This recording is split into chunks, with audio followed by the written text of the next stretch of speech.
अगदीच. पण आता आहे ना, खरं तर प्रेक्षकांना मनापासून जे हवं होतं ते तुम्ही दिलेत. कारण की ते नेहमी म्हणायचे की तुम्ही एकत्र कधी येणार आणि कधी तुमच्यातला रोमॅन्स पाहायला मिळणार आणि आत्ता कुठे तो पाहायला मिळतोय.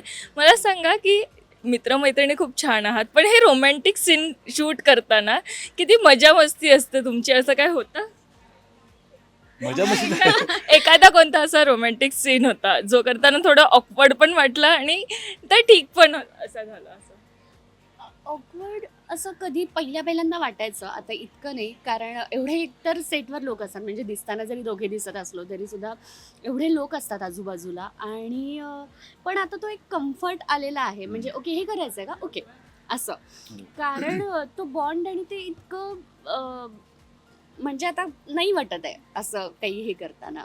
तो ऑकवर्डनेस जो आहे तो आता गेलाय. Yes, पण आता राकेशचं सत्य समोर येणार आहे त्यासाठी तुम्ही दोघेही किती एक्साइटेड आहात, कारण की तुम्ही त्यासाठी धडपड करताय की त्याचं सत्य समोर मी आणण्यासाठी. खरं सांगू का, माझ्यापेक्षा मी प्रेक्षकांसाठी खूप एक्सायटेड आहे. कारण प्रेक्षक आमच्या मागे, म्हणजे पहिल्या जेव्हापासून आम्ही राकेशला रिव्हील करण्याचा प्रयत्न करतोय दोघे जण, तेव्हापासून आम्हाला रोज मेसेजेस येतात लोकांचे, बापरे तो राकेश कधी रिव्हील होणार. मी त्यांच्यासाठी खूप एक्सायटेड आहे की आता तो होणार आहे आणि घ्या आता तुम्हाला जे हवं होतं ते मिळणार आहे. येस, पण प्रोमो पाहिला आता, ज्यात राकेशला तुम्ही एक्सपोज करतात. मला सांग, प्लॅनिंग कोणाचं होतं दोघांपैकी? ते कसं सांगू आम्ही ते बघण्यात मजा आहे. पण प्लॅनिंग ज्या पद्धतीने चाललंय ना आणि जे पटकन होणार आहे सगळ्याच गोष्टी, सो त्या प्लॅनिंगमध्ये पण एक खूप मजा आहे. खूप वेगळ्या पद्धतीने केलं आहे आणि त्याचंच सगळे चालू आहे आता. तर मी आता ते काही रिव्हील करू शकत नाही आहे, बट तुम्ही बघत राहा, तुम्हाला खूप मजा येईल ते सगळं बघताना. अगदीच. नम्रता आता घरी आली आहे, मला सांग बहीण घरी आली आहे, पण आता ती तुला बघून खूप म्हणजे आता आम्ही बघतोय की आम्हाला असं वाटलेलं की एकत्र तुम्ही आलात तर आता तुमच्या दोघींमधलं नातं हे खूप चांगलंच दिसणार आहे, पण तसं न दिसता आता खूप तुमच्यात अप्स अँड डाऊन्स दिसतात. मला सांग, बहिणीला मदत करणारे या घरात सगळ्यांना सांभाळून घेण्यासाठी? ऑफकोर्स मी नेहमीच बहिणीच्या पाठीशी होते. आत्तासुद्धा तिचं प्रेम नाही कमी झालेलं आहे माझ्याबद्दलचं, पण ती थोडीशी जेलसी असते.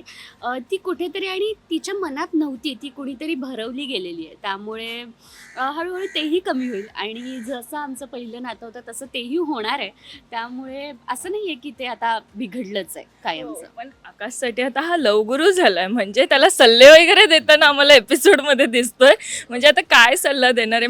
मी तर विचारेल, तुमच्याच नात्यासाठी एक सल्ला द्यायचा असेल तर काय देशील? ॲक्च्युली मी काय लवगुरू वगैरे नाही आहे. त्याच्यामध्ये मी असं म्हटलंय पण त्याला की आधी तर तू लवगुरू होतास, तू मला सांगायचंस ना की असं असं कर, तसं तसं कर. बिकॉज मी म्हणजे सिरियलमध्ये मी अनरोमॅन्टिक असं दाखवलं, कारण ती पण सतत मला म्हणत असते की ती अनरोमॅन्टिक आहेस, किती अनरोमॅन्टिक आहेस. सो ॲक्च्युली लव गुरु त्याने बनलं पाहिजे आणि मला सल्ला दिला पाहिजे ॲक्च्युली, पण समहाव मी त्याला देतोय.